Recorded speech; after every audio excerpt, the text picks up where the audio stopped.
Hey everybody, welcome back to our neck of the woods. Today's video, just something short and sweet. First day that we're actually gonna be working on the lift with the Camaro. We need to make a modification to the lift to make it better. And then we're actually gonna go ahead and start changing some parts and getting those 3D printed parts that I was talking about pretty much done and installed and see how they work. And we'll just go from there. So let me show you what we got going on.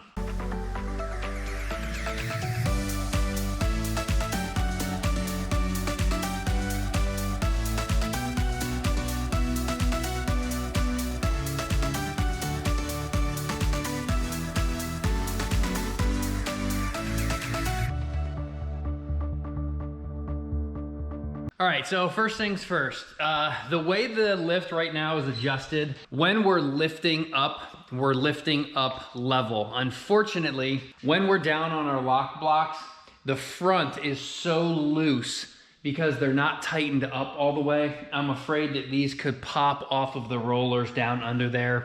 And if you're not noticing that they pop off and you go to like raise or lower, you could have the cable not wrapped around the pulley and wrapped around something else, and then they could basically snap, and that would not be a good thing. Back here in the back, these are pretty loose, but they're also basically all the way tightened up. So as I thought in the last video that I had said, we are gonna be going to the store right now actually and picking up some 1-inch thick by 12 by 12 solid plate.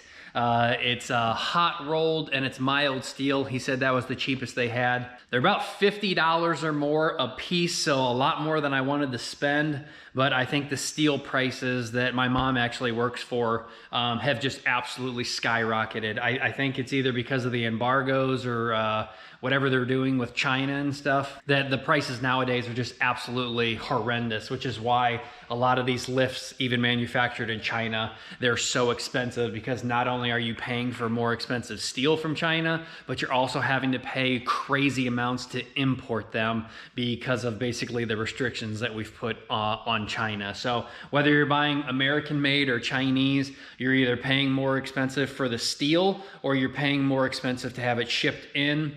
Or if the Americans are using American steel, then you're just paying for the increased steel price and inflation. So unfortunately, everything's expensive, but those steel plates that I'm looking at, they are over like $50 a piece. So that sucks, but I want this guy to get up 1 inch more, so that way we can loosen the back, we can tighten the front, we can still lift evenly, but this whole lift ends up being a lot more even. So we're going to install them under there. We're gonna grind some of the paint off of there, and then we're just gonna do some tack welds. So that way they are stuck together, but one day we can grind off those tack welds and we can remove them if need be. Now, one thing I did notice, this back left post and the front left, or the front right post, they are not 100% sitting on the ground.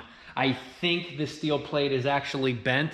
It's not actually my floor that's uneven. So like in that back corner over there on the left, I actually have some spacers that came with the lift, where if you do bolt these things down, you can put some spacers in there to bolt them down. But I think what I'm gonna do is when I put that plate under there, I may actually hammer the steel plate closer to the plate that I'm installing, or I'm just gonna fill that gap up with weld. That way this thing basically doesn't like rock on the ground from being uneven, because the steel plate will be 100% on the ground, but with it welded, the lifts plate welded to the bottom plate, if I weld in that gap, it'll make it more secure, and now it can't rock being uneven. And then I can take those spacers out of there and install them on the front right, so everything's a lot more secure and stable. And that's it really. That's the only two modifications I need to do to the lift, and we can get it all the way jacked up and start working on the car. I am gonna stop by Harbor Freight though too.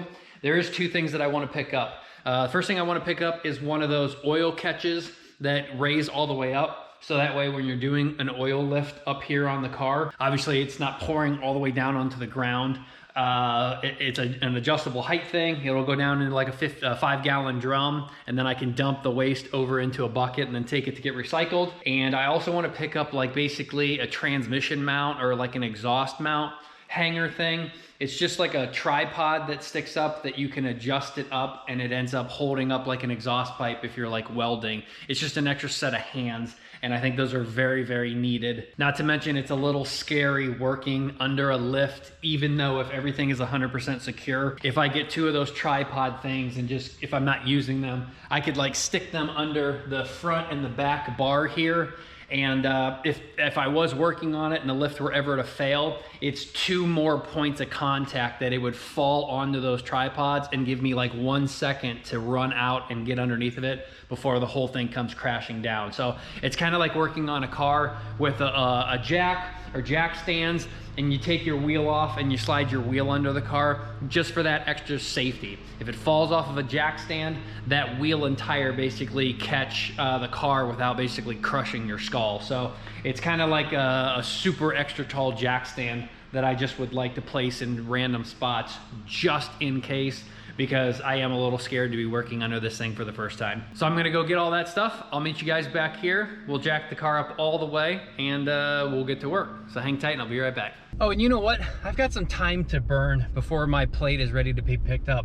Let's go find a weigh station and actually see what this truck weighs, and then we can actually know if we can get it on the lift or not. I think we're gonna be maybe right around 7,000 pounds. I saw online they could be as heavy as 78, but as low as like 58 or 64, depending which website you look at. So this being a stripped down tradesman model, I might actually be safe to get this thing actually on the lift. All right guys, found a weigh station. What do you think it weighs? I will say it's almost like a sick joke. I've got 3/4 of a gas tank, and obviously I do have stuff in the car. I don't know how much I could take out of here, but it weighs, of course, 7,100 pounds even. Now, I doubt it's exactly 7,100 without some change in there, but yeah, 7,100 pounds. So I'm 100 pounds overweight that I could put this thing on my 4-post car lift, but it's probably not that big of a deal because, again, I can take some towing supplies out of here and some shackles and stuff like that. And I could also pull on to my 4-post lift when the truck's fully empty on fuel, and that should easily be 100 pounds that we could get out of here. But we're looking at basically a 7,000 pound truck, or 7,100 pretty much loaded up. So I think I will try it out maybe once or twice, and to definitely make sure that we're safe with it with those tripod stands that I was talking about. But yeah, I'll be back home in a little bit when we go and get our metal plates. They should be ready by now. And we'll stop by Harbor Freight and pick up a few of those supplies that I was talking about, and then we'll be back home. Oh no, wait a second. I was in the truck. Yes, so the truck is under 7,000 pounds. I was sitting in the passenger seat, hanging out the window, trying to reach the button up where the semis hit. I'm 160 pounds, so the truck is, with the gas and everything that's sitting right now, we are under 7,000 pounds, so I don't have to worry about anything. Phew. All right guys, heading back home real quick, but does anybody else find places like Harbor Freight extremely dangerous for your wallet? There's so much stuff for so cheap, and yeah, I understand it's Chinese made for pretty much everything, but it's so cheap on stuff like a kid in a candy store that by the time you get out of there and you've grabbed like 10 items, you're like, oh crap, now this isn't so cheap anymore. Am I the only one, or does anyone else have that problem? All right everybody, back home. We got our 1-inch steel plates. They weigh an absolute ton. I did talk to my mom. She's in the steel industry, and she said basically you're screwed on both ends. The American-made steel is very expensive right now because of when COVID hit, because of supply and demand. And then she also said Ukraine. So I don't know if we're supplying steel to Ukraine or if we're manufacturing stuff to then give to Ukraine, which has drastically upped the price. But then you're also screwed on anything Chinese made, because if anyone is here for car content and you're watching Donut Media, they just bought like $1,000 Chinese truck and then had it shipped over here. And by the time you end up paying like the freight and the shipping and the port of authority and a broker to talk to the port of authority and another broker to talk to another broker, or just some stuff, like their fee list just got insane.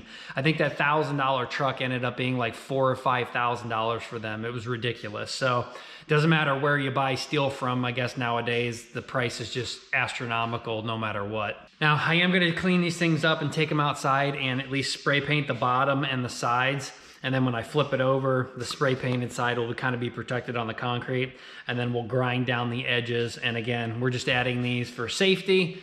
And one more thing that I thought of, right now with the way the cables are adjusted front and rear, the back are so tight, the lift can't even drop all the way down on the ground. The back of the lift is about 1 inch off of the ground on the bottom of like the steel plates on the inside because, again, just how they're adjusted. So when you're driving on and driving off, you're literally driving on that cable being pulled. So we don't want that.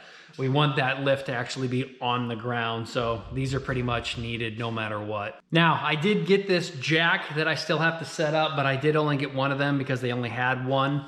But it's not the end of the world because this thing can hold up 4,000 pounds of weight. And because it's so big, I don't know if I actually want to anyway. It's gonna take up a lot of room in the garage.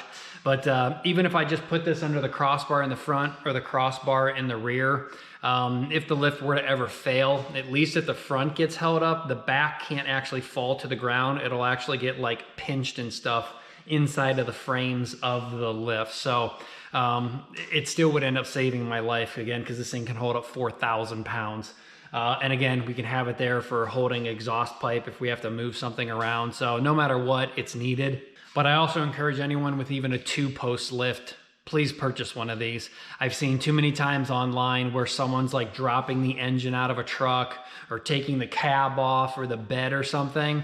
And if you've got a 2-post lift with like the 2 forks that go up and down, I've literally just seen the cars fall off the lift. So if you're about ready to drop an engine, buy one of these 4,000 pound lifts, put it under the back of the car. So that way when the engine drops, if the car does want to fall, that rear basic spot will catch it. And I've seen people killed on YouTube also. So buy one of these things no matter what lift you have, and just slide them under there in a certain spot just in case for that little bit extra security. And as for Harbor Freight being dangerous, working under the lift, we don't have a lot of light.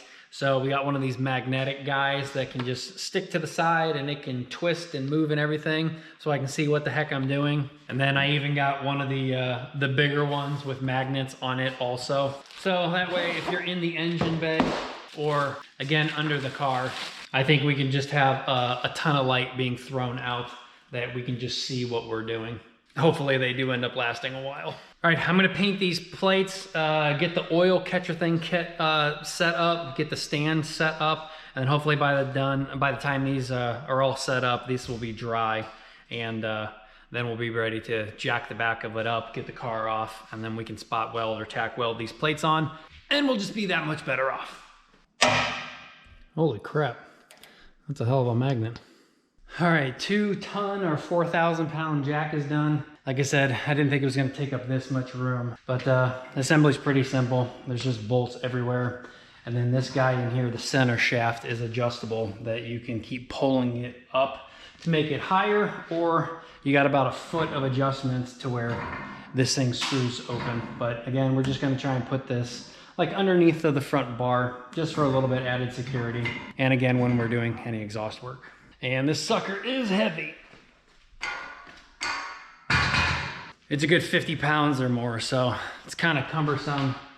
Hopefully it just fits nice next to the toolbox or something, but let's get the oil catcher thing set up. And we do have to wait, unfortunately, for the paint to dry on the plate, so I don't think I'm gonna get to welding them tonight because it's gonna take a while for it to dry. Probably wait until tomorrow. But I will go ahead and raise the car up, and we'll take a look-see under here, and we'll probably put on the pan today. And hopefully my buddy comes over to 3D print those things that I was talking about. But again, I'll show you what's broken now that we have light actually underneath of the car. Alrighty, done and done. Just little casters on this guy. It's a 5 gallon, I think it said. And you can adjust the height with these wing nuts.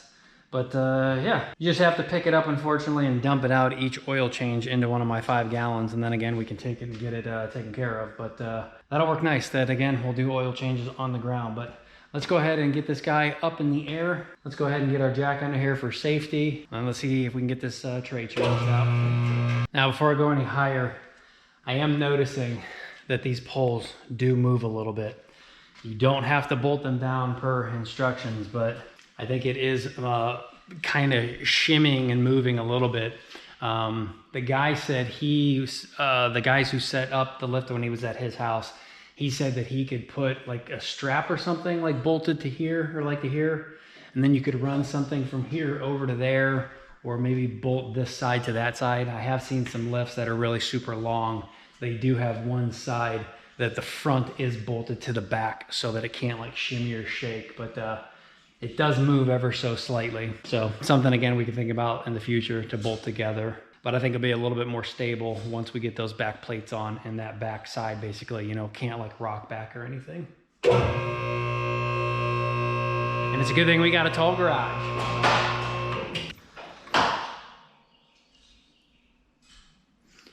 Oh yeah, the whole thing has a sway to it.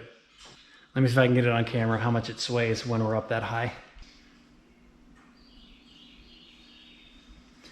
Oh yeah, it doesn't take anything for this thing to be swaying. Yee.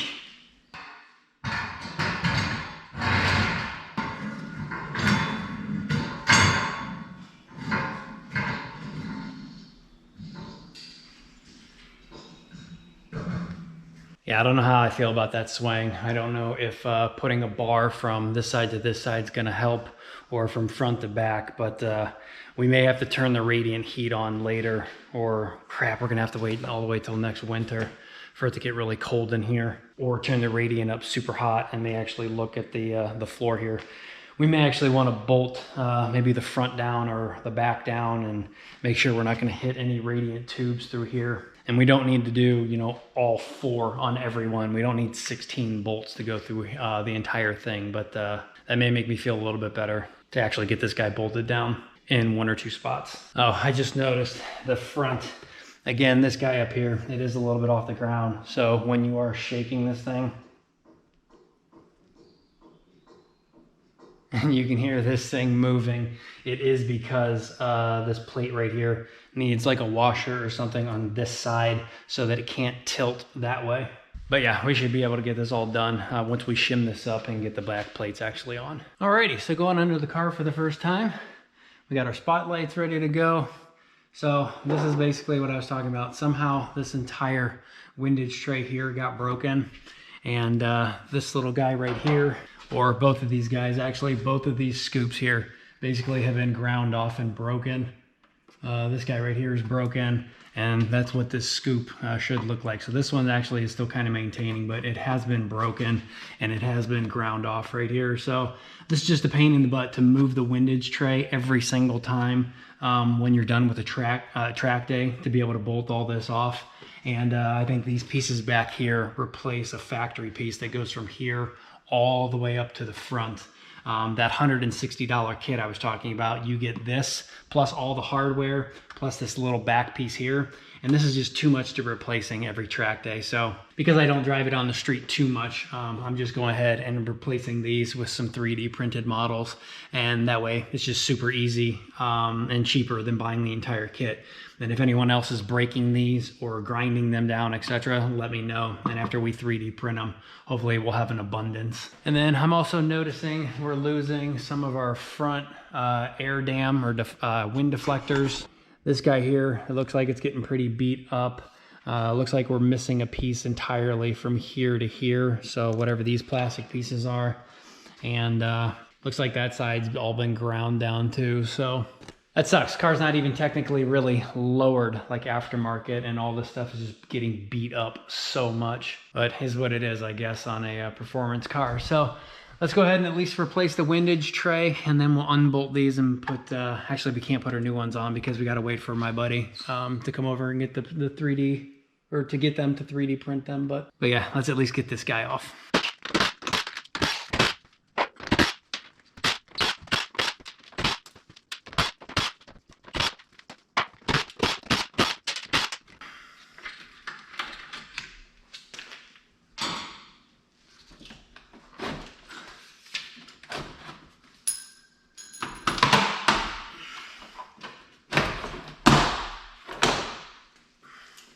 Yeah, that thing definitely was getting the crap beat out of it. I can't believe how much everything broke with how many like reinforcement spots there are around everything, and just every one of them is broken and gone.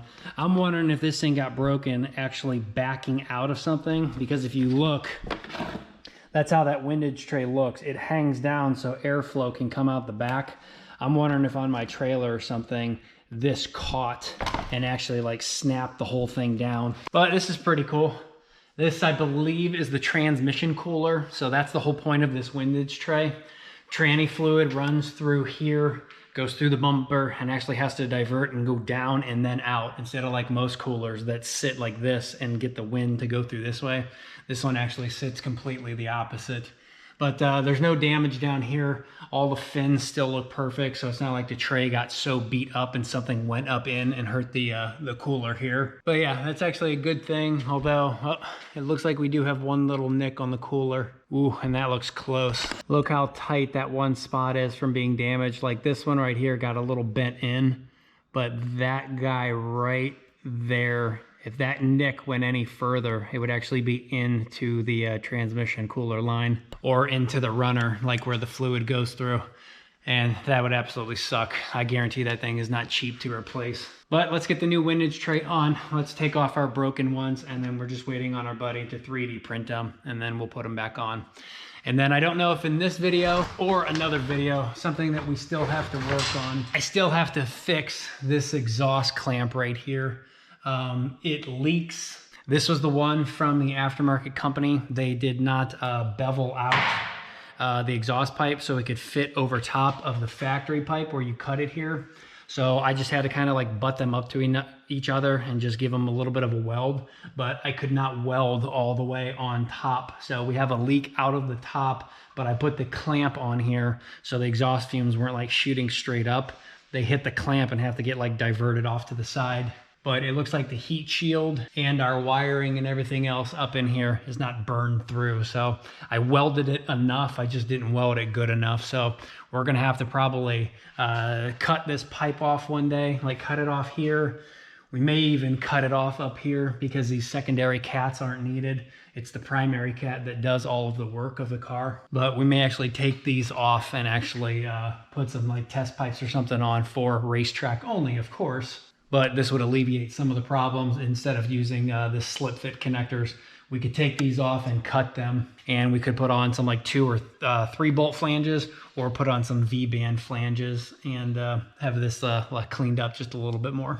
But again, I'm gonna get this new tray back on here. We'll stop back if we're gonna do the exhaust in this video, or we'll stop back when my buddy get those 3D printed, and we'll compare his versus what the factory looked like.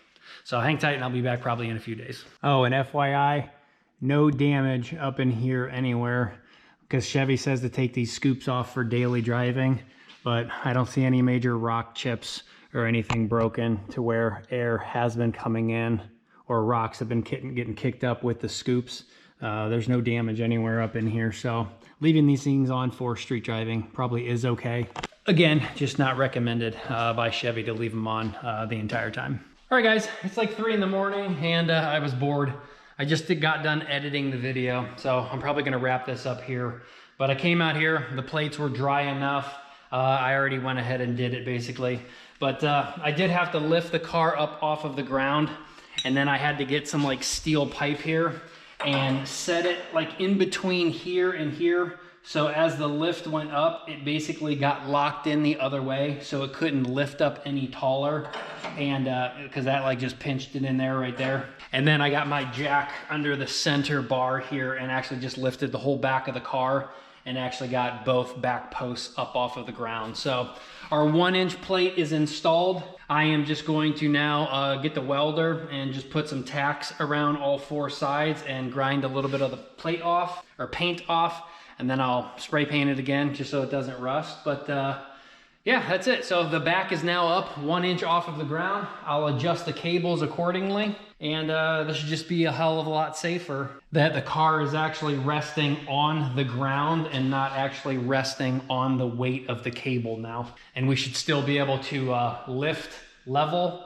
And now when we're down on our lock blocks, instead of having like almost a 3-inch difference between the front and rear, now we've only got a 2-inch taper, which should again just be a lot safer.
Okay, that should do it. That top is not going to separate from the bottom, at least not without some major pressure hitting it. Just barely tack welded on there, and then again we can grind that off one day and completely separate those if we need to. I'm going to do that side real quick, and then yeah, that should really be all that we need to do. Bolting this back side down is now going to be a little bit of a problem because I got to drill a hole through 1-inch thick solid steel and then get like a Titan HD bolt to actually go down in there and get into the concrete. But that'll be later down the road. I think the only other thing that I am going to do to mod this is I'm going to get some rectangle tubing. I'll probably make it like taller and skinnier this way. I'll probably utilize that bolt up there and that bolt up there on the back side, drill a hole through that, and then get a 9-foot piece of that, again, probably be maybe like a 1/2 inch or 1 inch deep. So the bolt will go through that way, but then it'll be like 2 inches long going all the way across there, and it'll lock the tops of those in, just kind of like how that bar locks the bottoms in, or wherever it is as it's going up and down. But I think that's all we need to really make this thing a lot more stiffer. And once I get those front and back bars on, we'll decide if we actually do have to bolt this thing down to the ground to make it safer. But putting a bar up there isn't gonna really hurt anything, because I don't think the car gets up that tall to where it interferes with that up there. And it definitely wasn't doing that on the front of the car. So I think no matter what, it's gonna be locked in and be a lot safer, so. Oh, and how rude am I if I actually didn't show you what level was. So right now the car is up off of the ground. It's on its locks. And that is what we're looking at level wise. So the bubble is just ever so slightly up to the front there. If we raised it up, feels like about 1 inch or so, that bubble gets level. But whether or not it's on its locks or it's raising up, that's about where that is. The bubble is almost inside of the line, and I think that's more than enough. I mean, again, we just took this thing from 2.75 inches down to 1.75, so we're like 1/16 of an inch of slope per foot, so it's almost nothing. But I don't want to adjust the cables any more than I have, because then when it's actually sitting on the ground on its blocks, it's not actually sitting on the ground. The cables are too tight. So I can't tighten those up anymore, and I can't loosen those up anymore, because then again, when it's back on the ground, or like right now, for example, the cables just get way too loose, and I don't want them popping off of the pulleys. So there's a little bit of what I did there in adjustment wise, but I think it is perfect enough. But that's all I got for you guys. My buddy Corey is gonna take a while to 3D print those. He did come over and he said it looks like it might be a little bit difficult because there is so much curvature and an inside and an outside to all of that piece. So he's gonna have to do a couple test runs. So it may take him a week or more to like figure that out. But I will debut them when he gives them to me.